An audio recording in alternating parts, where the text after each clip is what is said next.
Om Shri Harim Paramanandam Upadeshtaram Ishwaram Vyapakam Sarvalokanam Karanam Tam Namamyaham. So we are studying Aparokshanubhuti, a classic text of non-dual Vedanta, and we are almost at the end. We are discussing Vedantic meditation.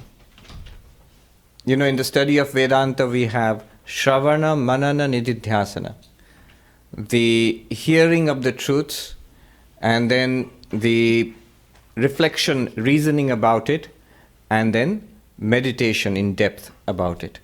So the Vedantic meditation, Nididhyasana. Now in this text, Shankaracharya deals with this in a very interesting way. The classic text of meditation is Patanjali Yoga Sutras. And there, Patanjali speaks about meditation with 8 limbs, 8 steps or 8 limbs of meditation, Ashtanga Yoga.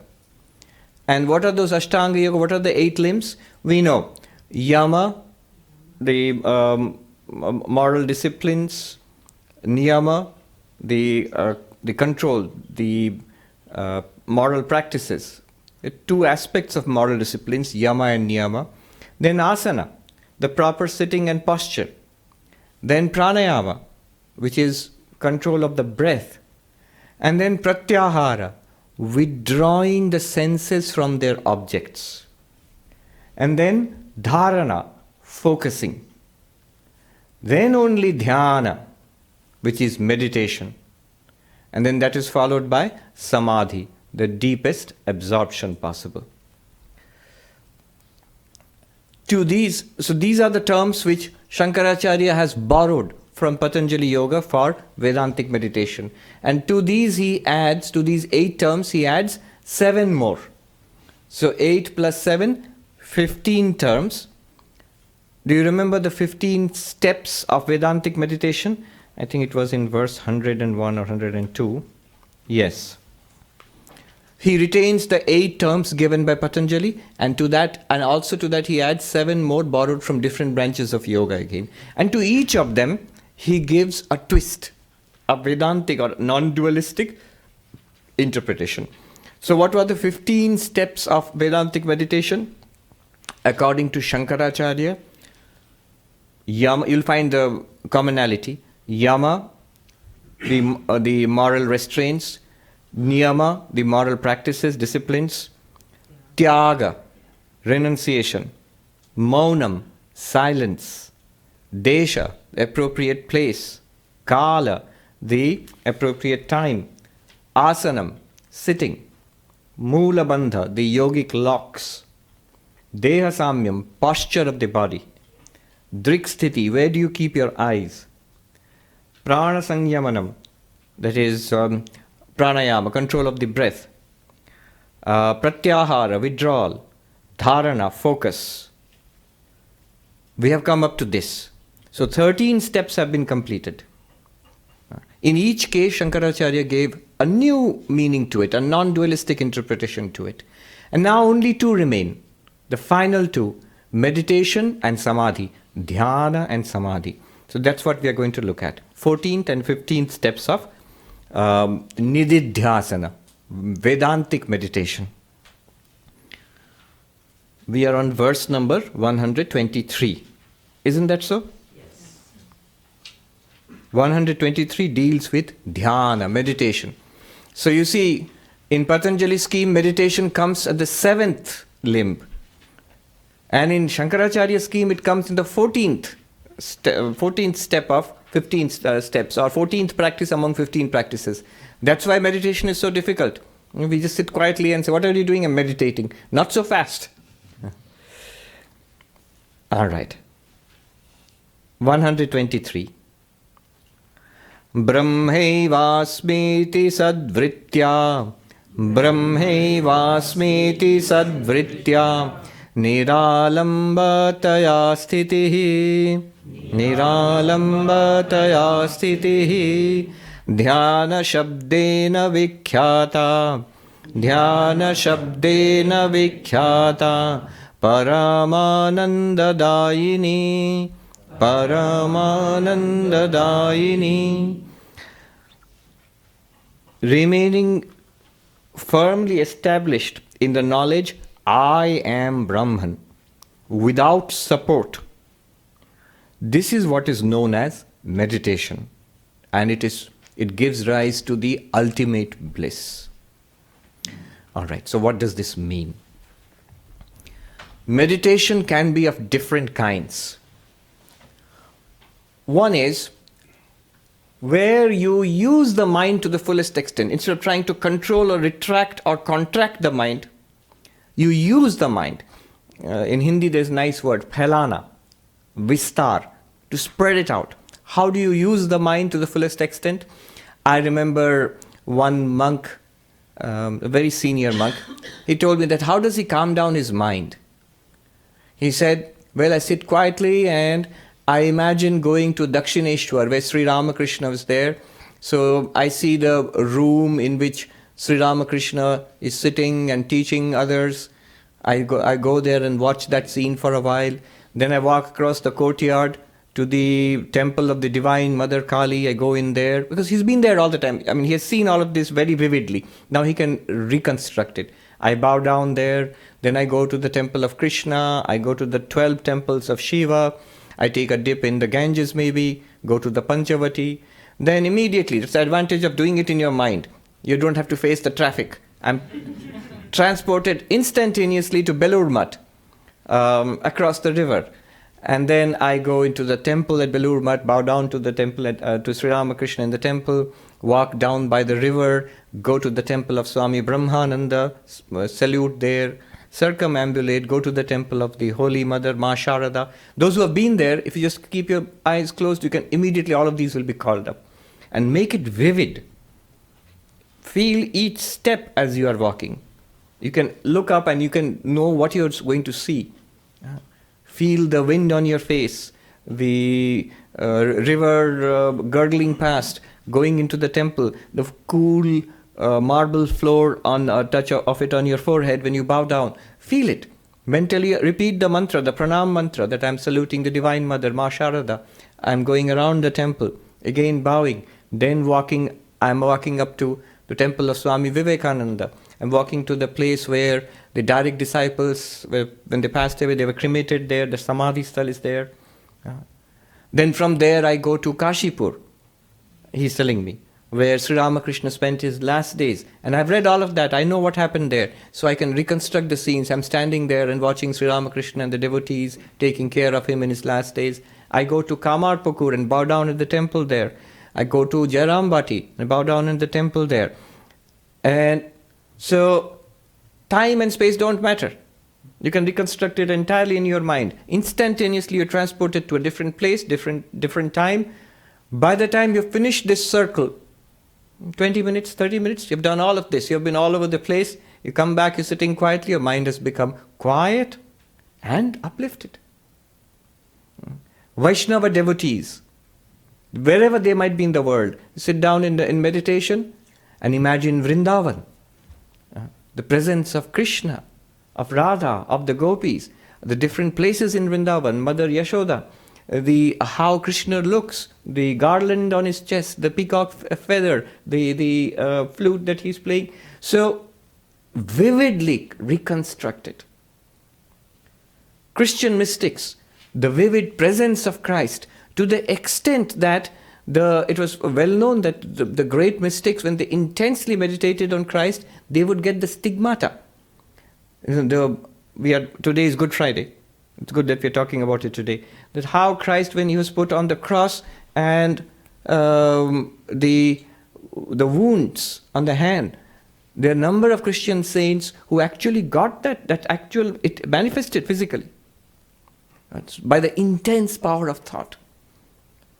That is meditation. That is deep meditation.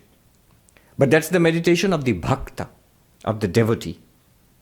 There is another kind of meditation, I'm not yet come to what Shankaracharya is saying.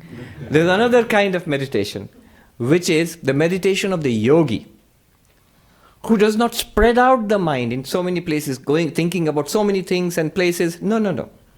He focuses on one spot, maybe in the heart here, maybe between the eyebrows, and visualizes something, maybe Om or something, and keeps the mind there. The mind wanders away, brings it back. Mind thinks of something else, brings it back. Fixes it in a place, in a symbol, and for a time. Time, space, and object is used to fix the mind. Where is the mind? Not all over the place. Only here. Or only at the altar, there, that place. What time? From now on, for the next 30 minutes or 1 hour, that much, it'll be here only. On what? What is it thinking of? Not many things. Not many places. Only one thing. Maybe Om. Maybe the flame of a candle. Maybe the symbol of the cross, or whatever you are imagining or trying to focus on. Now, can you see this is a different kind of meditation? It's a focus-oriented meditation. The first one is called Leela Dhyana. Meditation on the divine play of the avatar, of the incarnation. This one is yogic meditation, concentration. Many people will say, I vote for the first one, much easier. Yeah, because the element of devotion is involved and visualization. And it's not so strict that you have to keep the mind focused here again and again and bring it back again and again and again. So yogic meditation is focus. Think about that particular symbol, Om, in my heart for this amount of time. In this time, my mind will not go anywhere else. In this space only my mind will remain, not any other place. And it will think of only the Om, not any other thing. As it becomes deeply absorbed, as focus deepens into meditation, then you will drop the Om. Drop means stop thinking, just stillness. Yogas chitta vritti nirodha. The modifications of the mind, the waves on the lake of the mind become stilled. That is yogic meditation. But Shankaracharya is not talking about that also. Here we are talking about something else. It's Vedantic meditation. What is this Vedantic meditation? First, one must listen, study. You can't just go ahead. If without listening or study, without thinking, without manan, manan means to think deeply about it, clarify. Without deep thinking about it, without getting clarity, if you try to do this Vedantic meditation, you know what will happen? You will do it with the mind. It will be a thought in the mind. You are not, when the Vedantin is supposed to say, Aham Brahmasmi, actually you are centered on your Brahman nature, on your real nature. If you do not know what that is, then saying Aham Brahmasmi will be a kind of yogic meditation. You are repeating it like a mantra. It's not meant to be repeated like a mantra. What did this verse say? Centered in the knowledge that I am Brahman, without a support, steady. That is known as Vedantic meditation. What is it like? It's not like repeating a mantra. What is repeating a mantra? Om Namah Shivaya, Om Namah Shivaya, Om Namah Shivaya. Repeat that. That's a mantra meditation. Don't go anywhere else. Don't think about anything else. Don't repeat anything else in your mind. You have to repeat that exactly, and it depends on the repetition. It creates a powerful effect on the mind. But this is not like that. You're not supposed to go on saying Aham Brahmasmi, Aham Brahmasmi, Aham Brahmasmi. You can, but that's not what he's talking about. Then it would not be Vedantic meditation. What is Vedantic meditation? I remember a very senior monk told me once, when they got the vows of monasticism in Belur Math, a very senior monk, they got it from Swami Gambhiranandaji, who was the 11th president of our order many years ago, decades ago. So after becoming the newly minted monks, after becoming sannyasis, they are given the Mahavakya, Aham Brahmasmi, I am Brahman, among other things. Some of them are secret, some of them are well known, they're published. So Aham Brahmasmi means I am Brahman. Now you get a chance to ask your guru questions after becoming a sannyasi. Any more, what the teaching which has been given, do you have any doubts about it? So they went, and their question was, the Swami told me, we asked, Swami, this one you have told us, I am Brahman, exactly what we are reading about. How many times should we repeat it? How many times? Kotobar jap korbe. How many times do you have to do japa? Repeat it. Because we are used to that kind of meditation. You've got a mantra, so you repeat it. 1,000 times in the morning, 1,000 times in the evening, 10,000 times. Holy Mother is to repeat her mantra 100,000 times a day. So, repeating a mantra, how many times should we repeat it? And Swami Gambhirananda replied, he would talk with it, he would use very few words, and he would talk with his eyes closed. He was sitting and he replied, it is not meant for repetition, it is meant for realization. Any other questions? No? You may go. It is not meant for repetition. You know what it's like? Suppose your name is John. Now do you keep repeating it? I am John, I am John, I am John, I am John, I am John, I am John. What are you doing? I am John, I am John, I am John, I am John. Where do you live? I am John, I am John, I am John, I am John. Don't disturb me. I might forget it. Never. Nobody ever does that. Once we were taught, and after very soon we become used to it. When we get the new name as monks, when we were given our names, we were very young. Most of us don't remember it. But I remember it. I got the name, this particular name, only maybe 15 years ago, in 2004. So, what they do is, they have a nice technique. The day you become a monk, the next day, you've already got the name, your guru gives you the name. The next day, you have to bow down to all the monks, those who are senior. All of them are senior because you're a new monk. You're only 1 day old. So you have to bow down to all the monks and tell them your name, your new name. As a result of which, what happens is, the next day you practice it, and there are about 200, 300 monks in Belrumat. So you get used to calling yourself Swami Sarvapriyananda, and you also get a backache by bowing down so many times. Not only the senior monks, all the novices, the brahmacharis, they will come and bow down to you and touch your feet and ask, Swami, what's your name? So you have to tell your name.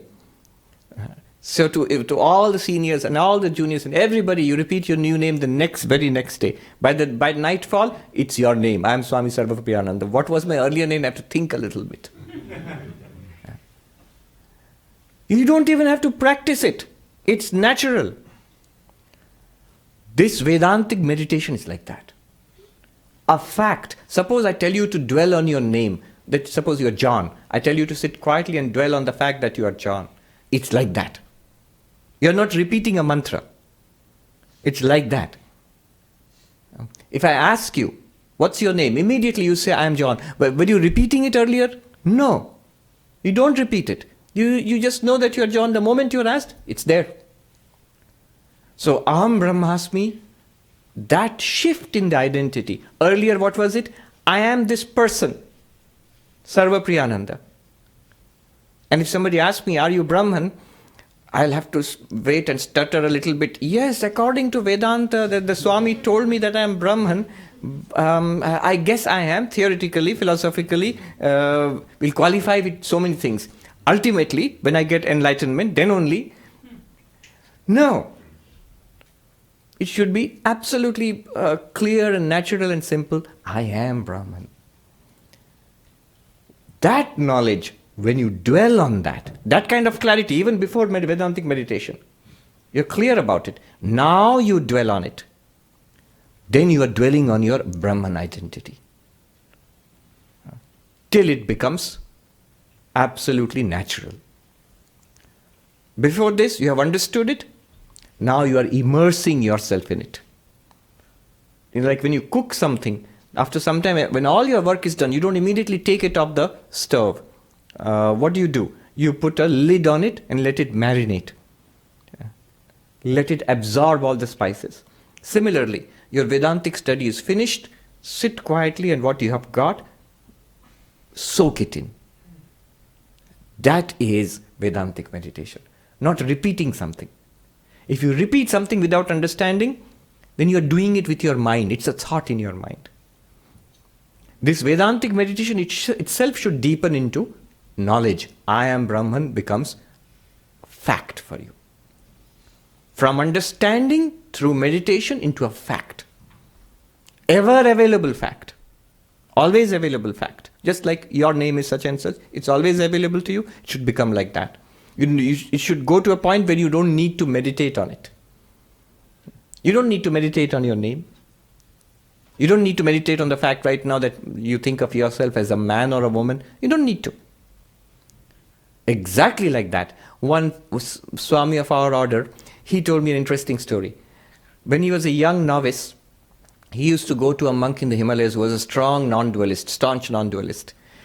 And he used to go so much that his senior monk in the ashram told him, aren't you going to stay in the ashram? Or he was worried, would this young man run away to the Himalayas and become a disciple of that monk who lives in the Himalayas? So that monk, who was a great non-dualist, who has passed away since, the one who told me the story, he said, one day I asked him, this non-dualist Swami, how do I know I'm enlightened? When I'm enlightened, how do I know it? And that Swami, that non-dualist master told me that right now, do you have any doubt that you are a man? No. Do you have to think about it? Do you have to meditate upon it? Do you have to reason about it? Do you get confused about it? Do you have to take classes in it? No. I know, I'm a man. Exactly like this. When you know beyond the possibility of any doubt that you are Brahman, what you're reading about, then you're enlightened. There's no question of any confusion, any effort after that. So that will come only at the conclusion of this meditative process. Before this, you must have done your homework. Many people say, Vedantic meditation, that's the real thing. Okay, Swami, teach the Vedanta stuff, I'll come in at the end. Won't work. You won't get anything. You just know that, I'm supposed to stay with Aham Brahmasmi. Okay, I'll sit and repeat Aham Brahmasmi, won't work. It'll be a nice thing, your mind will quieten down, it's a good practice. But it's not what they are talking about. To what extent they mean it, there's a story about the great sage Ashtavakra and the Shukadeva and the Emperor Janaka. Ashtavakra was one of the teachers of the Emperor Janaka, who was a Brahmagyani, an emperor who was an enlightened person, a knower of Brahman. One day, he was sitting and meditating, and the great sage Shukadeva was passing by, and the emperor was sitting and meditating. I am Brahman, he's sitting quietly and meditating, doing this meditation. And the great sage asked him, what are you doing? I'm meditating on the fact that I am Brahman. Don't disturb me now, I'm meditating. I am Brahman. So the sage sat down next to him and started repeating that, the monks in India, they carry a stick and water pot, Danda Kamandalu. So he started repeating, this is my water pot, this is my stick, this is my water pot, this is my stick. And the emperor was disturbed and he started repeating audibly, I am Brahman, I am Brahman, I am Brahman. This is my water pot, this is my stick, this is my water pot, this is my stick. After some time, the emperor said in irritation, what are you doing? I'm meditating on the fact that this is my water pot and this is my stick. Everybody knows. Who told you that it's not your water pot and stick? For God's sake, stop that. And Shukadeva said, exactly, Emperor. Who told you that you're not Brahman? You should come to that point where you don't even feel the need to repeat that, and even to stay with that. It should not be a mental effort also. I remember one monk going to a non-dualist teacher. I was there, a great Swami in the Himalayas, in Haridwar. After a long discussion, this monk, young monk, in great earnestness, he asked the master, but at least this much I must hold on to. I will not hold on to anything. I'm not the body, not the mind. Okay, fine. But I am Brahman. I must hold on to this. And the Swami said, this is exactly what you must not hold on to. As long as you're holding on to it, you think it's an idea you have to hold on to. It's not an idea. It's not something to be done with the mind. Initially, yes. Ultimately, no. So this is the teaching. Brahmaivasmiti sadvritya. With this vritti, vritti means the cognition, the knowledge. I am Brahman. How will this come? Oh, you have told us, Swami, that's enough. No. It comes from the entire study that we have done earlier. whatever we have done up to this point, that understanding dawns. Once the understanding has dawned, stay with it. That is called Brahmevasmiti Sadvritya. Niralambataya sthitihi. Stay with it without support. Very important. What does it mean? What does it mean without support? Usually when we do any kind of meditation, there is a support. What's the support? Example. The support may be a form.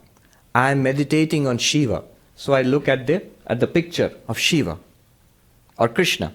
There's a picture or an image. I look at that, and so that my mind focuses on that and does not think of anything else. So that form, rupa, form, is the support. I'm using it to concentrate my mind. Alright?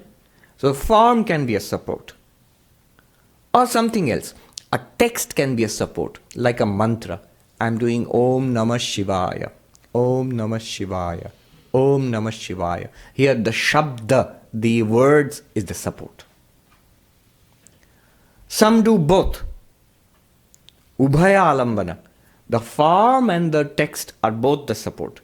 I imagine the form of Shiva in my heart, in the lotus of my heart, radiant, peaceful, meditative, and I repeat the mantra. The mantra Om Namah Shivaya is being repeated, and the form of Shiva shines in my heart. If my mind gets distracted here and there, I pull it back to the mantra and the form. That is double support. Finally, when the mind is absolutely steady, you drop that support, and the mind remains unmoving in the self, which is not an object. Remember, even the mantra and the form, both are generated by the mind. You're using the mind. Ultimately, the objective is to go beyond that. Stop using the mind. Remain as you are, because you are not the mind. In Vedanta, what do? The process is different. There also use a support and ultimately drop the support. It's beautifully explained in Drigdrishya Viveka. In Drigdrishya Viveka, 6 techniques of meditation are given. So let's take the first 3. It works like this. Kamadhyas chittagadrishya tat sakshittvena chetanam. This is the technique. Any movement of the mind which comes up, use that to become aware of yourself as the witness of that. Use that to become aware of yourself as the illuminer of that. You know what I mean by that? It's like this. Here is the book. I can tell you to focus on the book. Look at it carefully. Yes, that's one kind of meditation. I'm focusing on this. Or I could tell you, do you see the book? Yes, Swami. Then become aware of your eyes as seeing the book. Don't focus on the book. Use the book to become aware that you have eyes because of which you can see the book. You become reflexively aware of your own eyes because you are seeing the book. Do you follow the difference between the two? If you focus on the book, it's yogic meditation. If you use the book to reflexively turn and become aware of your eyes, though you cannot see the eyes. What's the difference? You can see the book, but you can't see your eyes. But you can use the fact that you are seeing the book to become aware that you have eyes. To use the book to become aware of the fact that you have eyes, this is not Vedantic meditation, but this is an example. What would be Vedantic meditation? Use these books. You seeing the book? Yes. Become aware of yourself as the consciousness in which you are seeing the book. Instead of a book, take up a thought in the mind. Om, or 2 plus 2 is 4, anything. Take up a thought. If you focus on the thought, Om, Om, Om, that's yogic meditation. Remember, what kind of yogic meditation? I'll come to you. Meditation using a support. Hold on to the question. I have to finish this one because this will take 3 steps. So what kind of yogic meditation? Using the mantra, the text as a support. Shabda alambana. But in Vedantic meditation, what happens? You use the thought of Om to become aware of yourself as the witness of that thought. Are you with me? Do many of you understand what I'm saying? The difference between the two? The consciousness itself, which witnesses that thought, that can never become an object. But it's a very clever technique to use an object to become reflexively aware of that consciousness. And the advantage is, if any thought comes up, you can use that to become reflexively aware of the fact that I am awareness. You see, it's like this. This object proves to you that you have got eyes. If I use another object, the clock, it still proves to you that you have got eyes. In the yogic meditation, you have to keep concentrating on the object. If your mind thinks of anything other than Om, you have to bring it back to Om and bring it home. I was in the Bahamas, in the Shivananda ashram there, and those huge cruise ships come up there, right up to the ashram. The waterfront is there. And they have the horns, deep horns. So the horns mean the sound which they make when they give a... cruise ships also honk. But then the monks there would say, Swami, the ships are oming. Because it sounds like a deep om. If you think of anything else, you have to bring your mind back to the Om. That's yogic meditation. But the advantage of Vedantic meditation is if you think of anything else, that also becomes a pivot, the fulcrum by which you can turn your attention to the fact that you are consciousness. Any thought that comes up can be used to turn your attention to the fact that you are the witness consciousness. Tat sakshittvena chetanam. As you do that for a few minutes, I am the witness consciousness of what? Of anything. Anything that you experience. Could be my voice, could be the presence of your body, could be a holy thought, an unholy thought, could be comfort, discomfort, pleasure, pain, anything can be used to turn your attention to the fact that you are the witness. As you do that for a few minutes, change the support. What was the support? A thought was the support. Change the support into text. Shabdanuviddha, the second step. What is the text? This witness consciousness which I am, what is it like? Asanga Satchidananda Dvait Swaprabha Dvaita Varjito Asmi. I am unattached. None of these thoughts, ideas, memories, feelings stick to me. They come and go in my light. Or in me who am the light. They come and go, they shine and they disappear. They don't stick to me. I am not attached to any thought, good or bad. Swapravaha, I shining, they all shine. The Upanishad says, Tameva bhantam manubhati sarvam. Brahman shining, everything shines after it. You say, I shining, all of this shines after that in my light. What am I? This consciousness itself. Sat, Chit, Ananda. It is pure consciousness. It is being itself. And that one itself is bliss. Dvaita Varjita. It is non-dual. Everything that appears in this consciousness has no existence apart from the consciousness. This is text support. Shabdanuviddha. As you stay with that, noticing this about the witness consciousness, if at that time any disturbance comes, any thought, it will come. Thoughts will come. Use that to focus back again. Once you're focused back again, then use the text. It could be any text. This is the difference between yogic meditation or mantra meditation and Advaitic meditation. It could be simply Chidananda Rupaha Shivoham. That consciousness is what? Chit. Ananda, consciousness. Ananda, bliss. Shivaha, that is the real Shiva. I am that. As you become stabilized in that, the third step comes. What is that? Drop the object, drop the words. The object support, word support. Drop them both. Then nothing. After that you cannot really explain. Because the mind stops there. You remain as the contentless consciousness. That is Samadhi. These are all called Samadhi in Rigvishya Viveka. Here Shankaracharya says Dhyana, meditation. We'll see the difference between the two. Niralambataya, without any support. Niralambataya sthiti. Drop the support. So in Vedanta also you can use an object as a support, text as a support, both object and text as support, and then drop both.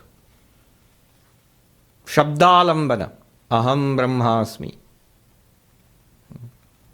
I am Brahman. Arthalambana. Without using the text, notice the fact that I am the witness consciousness. Ubhayalambana. Use the text and notice the fact that I am the witness consciousness. Then drop both. Then what do? If that question itself comes, then immediately use that question. What is aware of this question? And then reuse the text and then go back. Yeah. So this is called Niralambataya sthiti. Stay there without the support of the text or the object. This is a mental object. This becomes Samadhi. We'll see next what is Samadhi. What will happen here?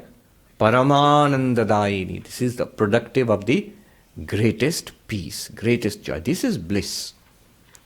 Everything else is artificial, produced. It comes and goes. This bliss is natural to you. It is infinite. It is always there, always available to you. Does not depend on any conditions of the world. Before we go on to Samadhi, the question you had, huh? Samadhi, no question is possible. I think Swamiji, the question is, you mentioned in Vedantic meditation using the book, for example, an object, and then turning it to be aware of your awareness. Yes. And so my question is, as the mind can be a very clever thing, Yes. almost trickster in nature, how might one differentiate between actually being aware of that conscious or that awareness versus having a thought that tries to convince one that you are aware? Don't worry. If you have a thought, I am aware of the consciousness. Now, am I really aware of the consciousness? Use that. That thought itself is shining in the consciousness. There's no doubt about it. The moment a doubt comes, is it right or wrong? That's another thought. Shankaracharya gives the answer to this. He says, Yaeva tasya nirakarta tasyeva atmasa. The one who doubts the existence of this pure consciousness, the Atman, the self, is the self of the very doubter. Without that pure consciousness, you could not doubt. The very doubt proves that you are pure consciousness. That's the beauty of Advaita. Once you have understood it, nothing can shake you from that. But staying with that understanding is the meditation. For some time, you need to intensely stay with that. Yes. It's not clear to me how you flow from being aware of the consciousness. No, don't be aware of the consciousness. The fulcrum, the change of focus. Yes. When you recite in that to the usage of text as a support. How do you do All right.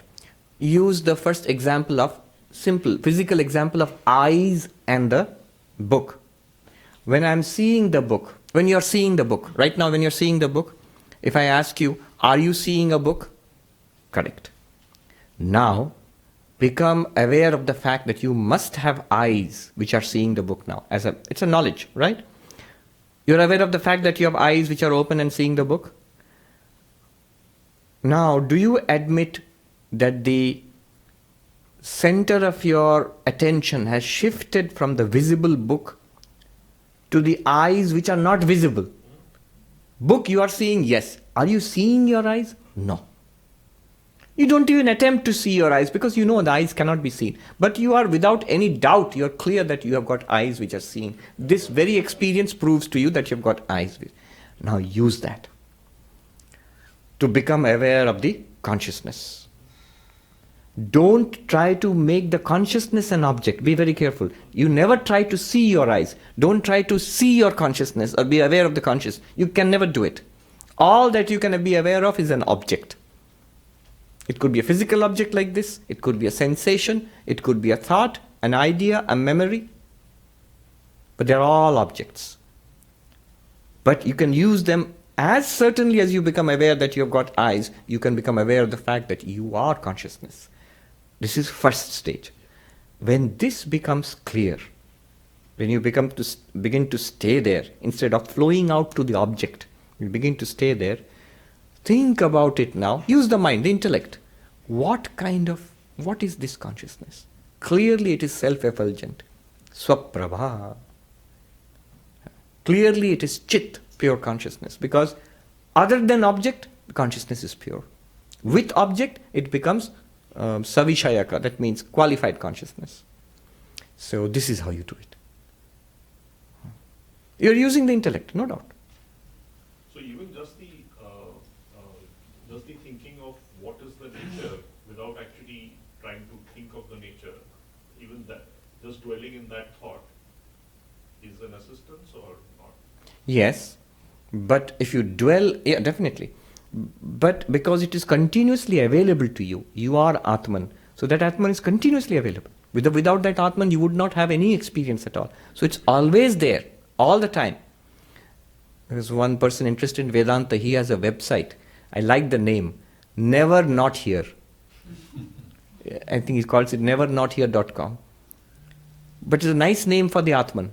Never not here. Always there. But it's better to describe it in negative terms. It's always available to you. Just notice that fact. Bring it into. So what will happen is, then you are not just mentally or intellectually thinking about it. As long as you are thinking about it intellectually, you are in mananam.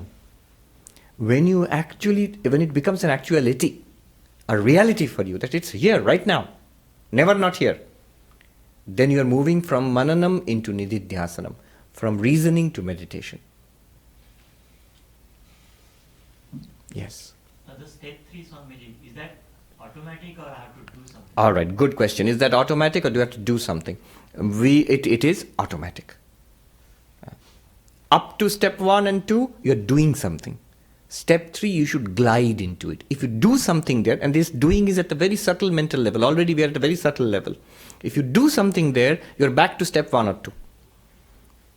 You should glide into it. And that gliding into it is the next thing, Samadhi. We are going to talk about Samadhi now. How Dhyana becomes Samadhi. Meditation becomes the Samadhi which is highest absorption. What is the difference?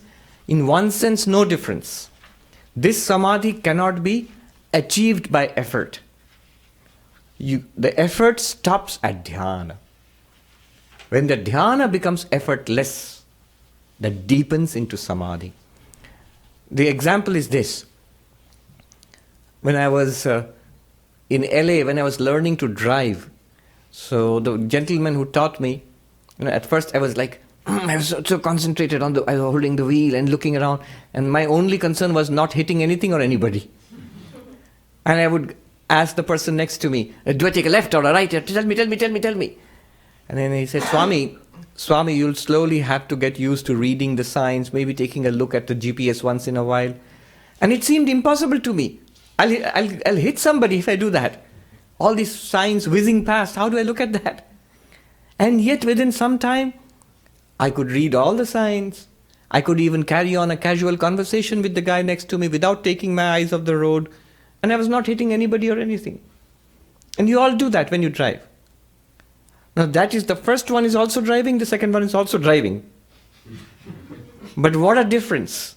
The second one is almost effortless. Especially when there's almost no traffic, when you drive. I've heard many people tell me, I find driving relaxing. Now at the first stage of my learning, if you told me driving is most relaxing, I wouldn't believe it. It takes all effort and concentration. You are hurtling along the highway at 70 miles per hour or 60 miles per hour in a 2-ton machine. You could just wreak havoc anytime. So you are intensely aware of what's going on, every moment of, and all the thing becomes very natural in a very short period of time. So that's the difference between Dhyana and Samadhi. The same thing which is maintained by effort, stage 1, stage 2, and then stage 3 without support. That without support, when you reach that deepens into Samadhi effortlessly. That you cannot do with an effort. that comes effortless. That's the culmination. Whether in Patanjali Yoga or what he's saying here in Advaita Vedanta. The 15th practice, the 15th step, the last one, Samadhi.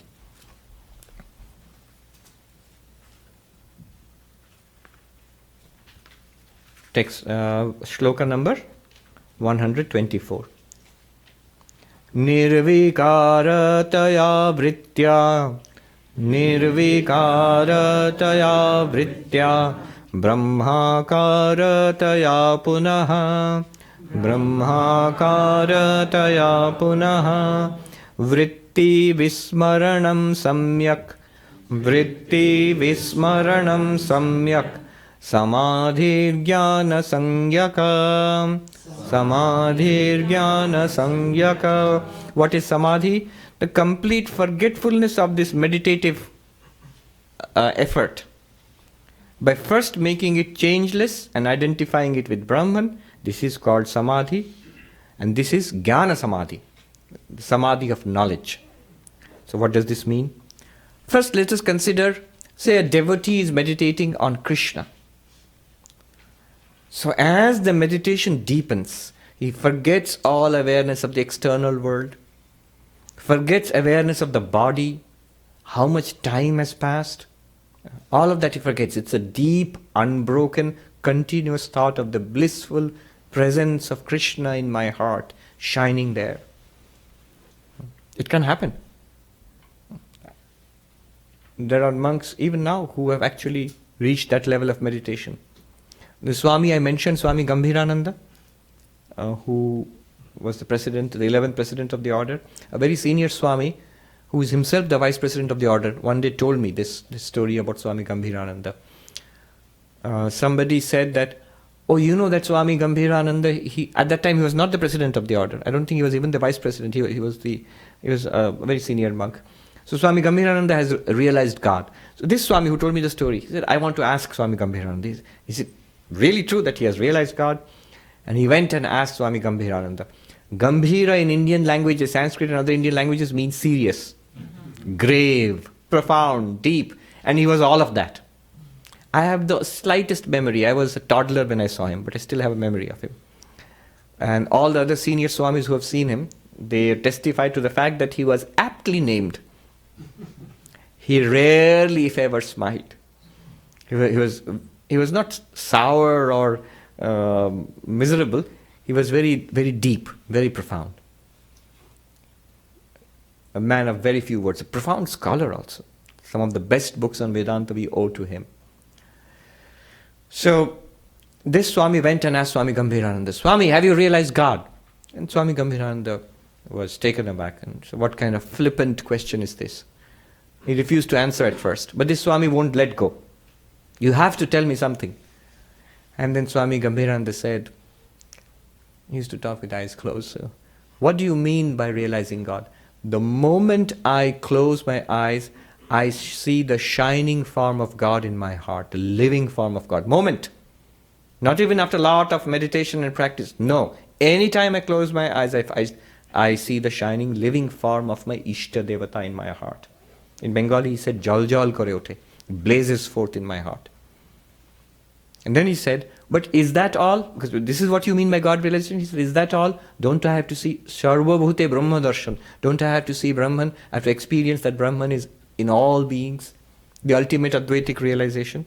All beings are in me. I am in all beings. All beings are in Brahman. Brahman is in all beings. I am Brahman. So don't I have to experience that? Realize that? And then this monk told me. In the context was, this senior monk was telling me and some other novices, you know why people bow down to you? We were young monks. Why people respect you? Then he told this story and he said, this is what people expect from a monk, at least this standard. That's why people of the world bow down to you. So, why did I say this? This is meditation and it becomes effortless, samadhi.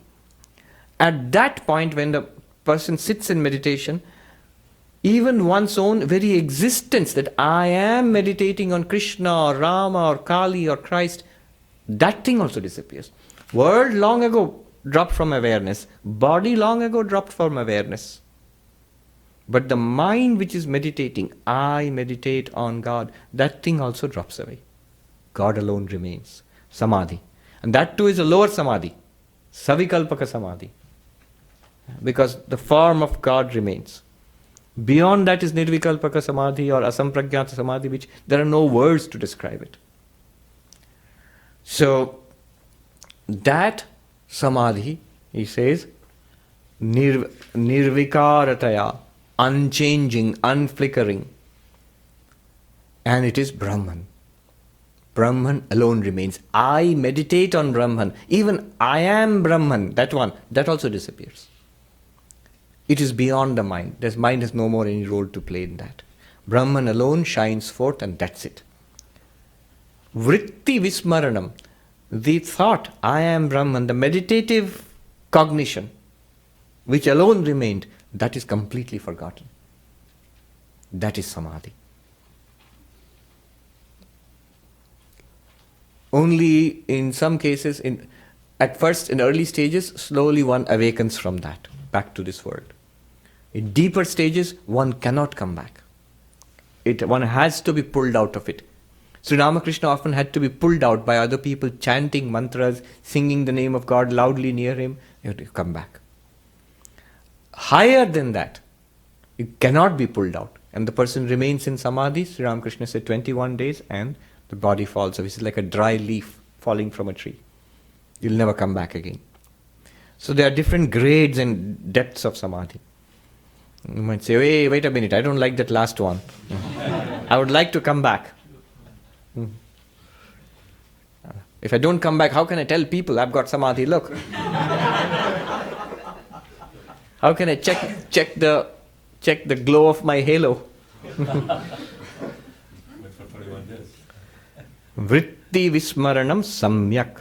Samadhi Dhyana Sangyaka. This is Dhyana, Advaitic Samadhi. And Dhyana Sangyaka, somebody might say it sounds a lot like being unconscious. It's not unconsciousness. That's why he says Dhyana Sangyaka. When Sri Ramakrishna asked Swami Vivekananda, there's a bowl of nectar, Amrita. So suppose you are a fly, would you want to sit on the edge and sip the nectar, or would you want to jump into it? And Vivekananda said, I'll sit on the edge and sip it carefully. Why? Because if I fall in, I might die. Sri Ramakrishna said, falling into the nectar of immortality, one becomes immortal, one doesn't die. Falling in is Advaitic Samadhi. You sit on the side and sip. So I want to be separate, I want to keep the ultimate reality separate from me. I enjoy that ultimate reality. That's also a very high state. So this is Samadhi. Done, 15 steps. Congratulations. Now all that remains is to enjoy the Samadhi. Yes. Do all the enlightened people experience Samadhi, Swami? All enlightened people would experience some kind of absorption, no doubt about it. But remember, what Advaita aims at is knowledge, not Samadhi. What is the relationship? One might get the knowledge right after the effort involved in meditation and Samadhi, or the other way around. After getting knowledge, the mind might be thrown into Samadhi. Once this enlightenment comes, it's so powerful and absorbing, mind may completely forget the world and remain in Samadhi. So Samadhi is not, I have to phrase this carefully, it is not inextricably connected with enlightenment. Is enlightenment possible without Samadhi? You want to give a logical, philosophical answer from Advaitic point of view. True, it is possible. Through the process of Shravana and Manana. Suppose you say, without Nididhyasana, without Vedantic meditation, can you become enlightened? Sure, you can. But in most cases, no. In most cases, we need to soak in what we have learned to make it a vivid, living experience. So Sri Ramakrishna phrased it very carefully. Sri Ramakrishna would go into Samadhi multiple times in a day. And yet you will see one thing, he never taught Samadhi. Whenever he was asked, he would say, what is the aim of human life? Gyan labh kara, to get knowledge, to become enlightened is the aim of human life. What is the aim of human life? Bhakti labh kara, to get love of God, the true love of God with devotion. For another mindset, that might be the aim of human life. Bhagavan labh kara, to realize God is the aim of human life. Never he says Samadhi labh kara, to get Samadhi is the aim of human life. No. Although why Samadhi is so much spectacular in the case of Sri Ramakrishna is the devotees saw that and they were attracted to that. So they kept asking. In the gospel somebody asks Sri Ramakrishna, after all the talk and all, he comes to the real point. This gentleman asks, Sir, could you teach me Samadhi? And Sri Ramakrishna must have grinned there. But on the other hand, Sri Ramakrishna does make a very carefully phrased suggestion. He says in one place in the gospel, Samadhi na hole thik thik hoy na. What does that mean? Unless one gets this absorption of Samadhi, it is not properly done or well completed or well rounded. You must sink into it for some time and make it very vivid, something that lasts you all the time, that the body remains forever. So Totapuri, who would come to who came to Dakshineshwar, the Advaitic teacher of Sri Ramakrishna, who would meditate all the years he was enlightened. He would meditate every day. And Sri Ramakrishna asked him, why do you meditate every day? You are already enlightened. And Totapuri said, look at the brass pot. He had a water pot, just like Shukadeva, stick and a water pot. So the water pot, this brass pot, unless I polish it, it won't shine. It'll still be a brass pot, but it won't shine. If I don't meditate, if I don't soak myself in my realization, I'll still be an enlightened person. But the mind will gather moss, dust. So I have to sink my mind in that enlightenment every day. Of course, Sri Ramakrishna had to come back to that. He said, if the pot was made of gold, you wouldn't have to polish it every day.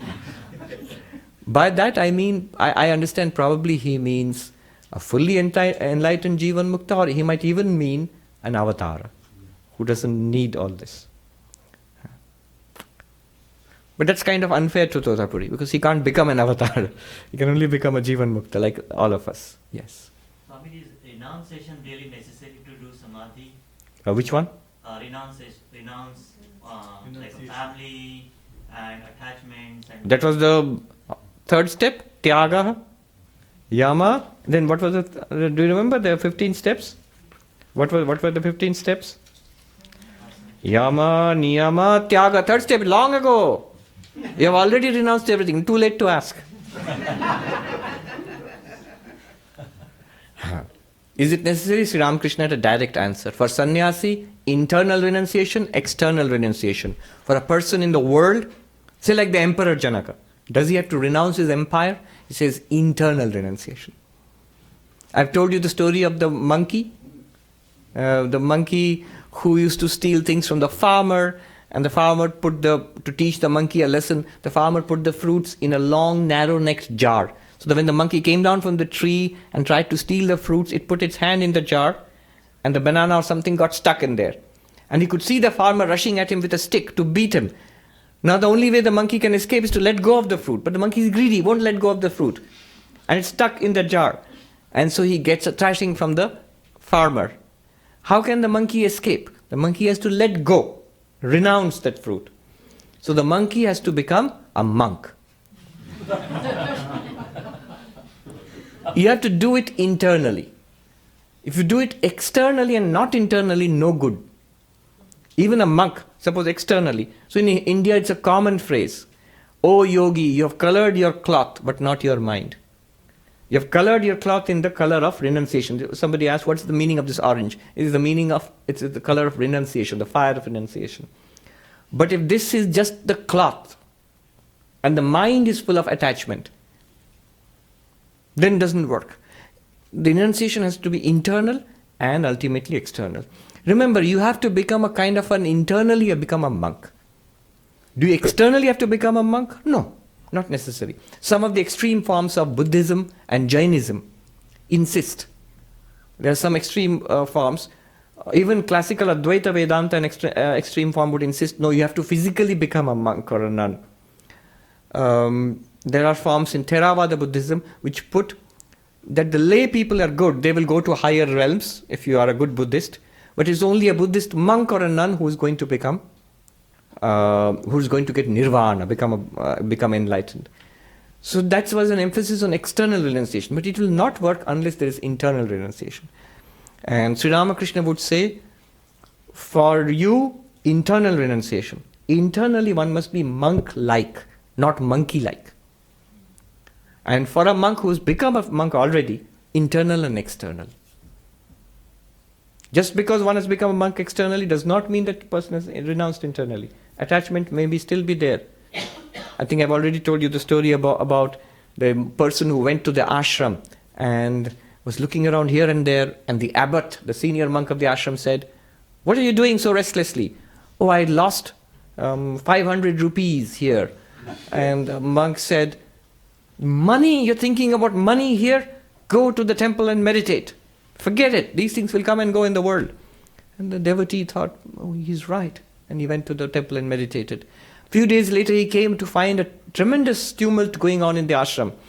The abbot was there, his face was red and with anger, and was shouting, and all the people in the ashram were standing with their heads bowed, trembling, and he was shouting, "I'm going to call the police. I'm going to complain. I'm going to throw the lot of you in jail." And this devotee came and said, "Swami, what's wrong? I had kept 20 rupees on the desk. Now I can't find it. One of these rascals has stolen it. I want to find out who's done it." The devotee said, "But Swami, when I had lost 500 rupees, you told me that don't think about it. This is an ashram. Think about God. Now you are so worried and angry about 20 rupees. And Swami said, "Oh, you don't understand. That was your 500 rupees. This is my 20 rupees. That's attachment internally. Yes. We don't have time, but all right. We have actually completed the 15 steps. I think we'll take it up. You had a question? Somebody? Yes, you had a question. Alright. See, Ramakrishna once said that, I'll say it in Bengali, Ami chini hote chai na, chini khete chai. I don't want to be sugar. Could you give a little bit more explanation to that? I want to taste sugar, I don't want to be sugar. So, tasting sugar is that dualistic attitude, where I want to retain the identity of being a devotee. Then that ultimate reality, instead of saying, "I am Brahman," that ultimate reality becomes my beloved Lord. Yeah. And then you can have a conception of it, the Divine Mother, or Father in heaven, or Krishna, or Christ, an incarnation. And then you enjoy the presence of God, the love of God. You establish a relationship with God. It's a beautiful thing. I don't want to be identical with God. This identity with God, one thing is, then you lose the distinction between subject and object. There is no more question of, I am enjoying something else. So that's the difference. It's a question of attitude. Some people may not want this kind of non-dual oneness. Some people may want a divine communion, a personal relationship with God. That's fine too. That's fine too. Sri Ramakrishna was an avatar, so he catered to the whole spectrum of spiritual seekers. Yes? Sri Ramakrishna used to say there is no difference between pure bhakti and pure knowledge. My question is, in that context, when you were describing the meditation of a bhakta and he goes to the highest level of being absorbed in, say, Krishna, how does he then drop the support, if you like, to come to the pure knowledge? Right. So the pure bhakti ultimately takes you to oneness with your chosen ideal, Ishta Devata. Right. You go into that effortlessly, automatically it happens. What happens is, notice what happens in bhakti. You are getting ever closer to God. Now, if you take it mathematically, what's the limit of that? Oneness. Isn't it? Oneness. And that's the oneness that the non-dualist is talking about. But the bhakta may not want that oneness. Even after the experience of oneness, may again want to come back and retain. And Sri Ramakrishna himself says, after attaining the highest knowledge, how do you live in this world? He says, Thou art the master, I am the servant. Or thou art my mother, I am thy child. Remain like that for the rest of your life. After attaining the highest knowledge, after knowing that I and God are one and the same reality. Hanuman says, I know from the point of view, thou art the master, from the point of view of my body, thou art the master. He says to Ramchandra, I am thy servant. From the point of view of the jiva, the sentient soul inside, you are the whole and I am thy part. But from the point of view of pure consciousness which I am, you and I are one and the same thing. Atma buddhya tvamevaham. This is my firm conviction. Iti me nishchitamati. This is my firm conviction. Now all attitudes are there. Dvaita, Vishishtadvaita, Advaita. When Hanuman says that.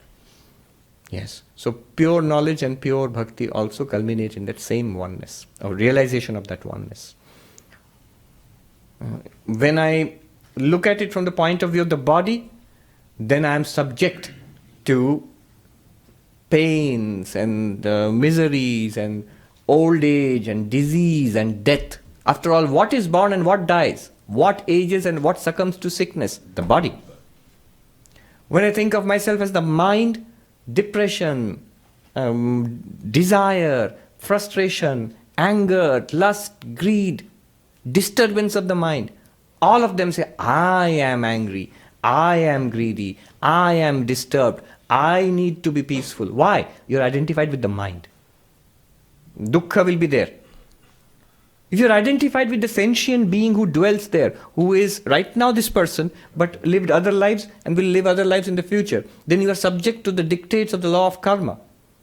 If I am meritorious, I will go to higher lokas. If I am not meritorious, I will suffer in various hells. Right? So that is from a point of view of jiva, the sentient being. Beyond that, the witness consciousness, Satchidananda, I am Brahman. Neither am I the body nor its troubles, neither am I the mind nor its ups and downs and pains, nor am I the sentient being Jiva. Jiva Brahmaiva napara. I, the sentient being, am none other than Brahman. Means I am no longer Jiva then. I am Brahman. Then truly you are, from that perspective, free of all trouble. This body is not me, it's not mine. This mind is not me, it's not mine. This little creature, person, Swami Sarvapriyananda, is not me, it does not have any relation to me also. Then I am Brahman. What sorrow there? You enjoy infinitude. You feel your oneness with the entire universe. I am one with the universe. The universe shines in me, yet it is not in me also. It's an appearance. The snake shines in the rope. But if you ask the rope, why is there a snake in you? So they'll say, what? The rope will say, what snake? You're making a mistake. No snake at all. I am Satchidananda. This is the mystery. This is the fun. So it's an auspicious day. I pray to the Lord, may we be all blessed with this knowledge. Americans have a phrase, ASAP, which I like. Nice. I know it's as soon as possible. Let us all be blessed with this knowledge, with this realization, as soon as possible. Then life itself becomes a blessing for you, and you become a blessing for everybody around you. Om Shanti Shanti Shanti Harihi Om Tat Sat Shri Ram Krishna Arpanamastu.